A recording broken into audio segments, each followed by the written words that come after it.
प्यारे अर्जुन और इस संसार के सभी मनुष्यों, सुनो। जीवन एक युद्ध भूमि है। हर दिन तुम्हें किसी न किसी चुनौती से गुजरना पड़ता है, लेकिन याद रखना, जिसका मन स्थिर है वही विजेता है। मनुष्य का सबसे बड़ा शत्रु बाहर नहीं, उसके अंदर बैठा हुआ डर, गुस्सा और अहंकार है।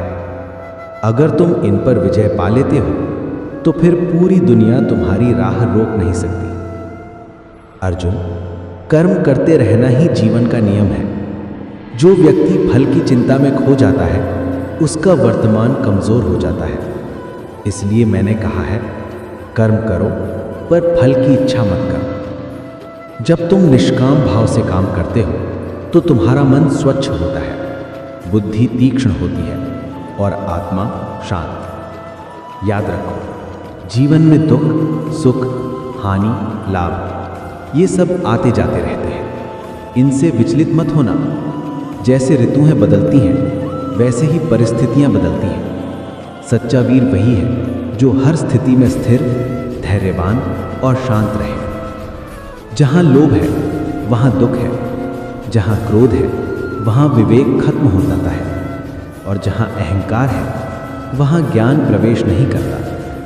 अर्जुन, ईश्वर हर किसी के हृदय में बसे हैं, परंतु उसका प्रकाश तभी प्रकट होता है जब व्यक्ति अपने भीतर की नकारात्मकता को दूर कर दे। इसलिए पहले अपने मन को जीतना सीखो। जो स्वयं पर विजय पा लेता है वो संसार पर आसानी से विजय पा लेता है। कभी ये मत सोचो कि तुम अकेले हो। जब तुम धर्म के मार्ग पर हो तो मैं, कृष्ण, तुम्हारे साथ हूं। तुम्हारे एक एक कदम पर मेरी कृपा है। बस मन में श्रद्धा और कर्म में दृढ़ता बनाए रखो।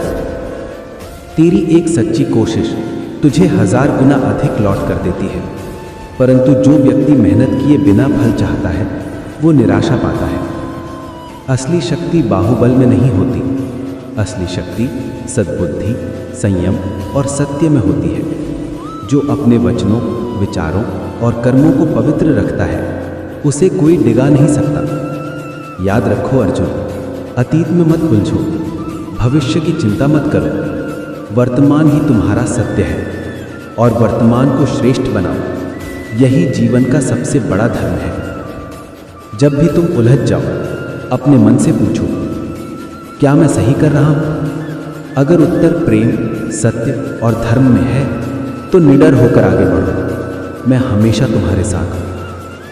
ज्ञान के बिना मन अंधकार में है और ज्ञान के साथ मन प्रकाश से भर जाता है। इसलिए सीखते रहो, समझते रहो और अपने भीतर के भगवान को पहचानो। तुम्हारा हर सही कर्म तुम्हें मेरे और करीब ले आता है।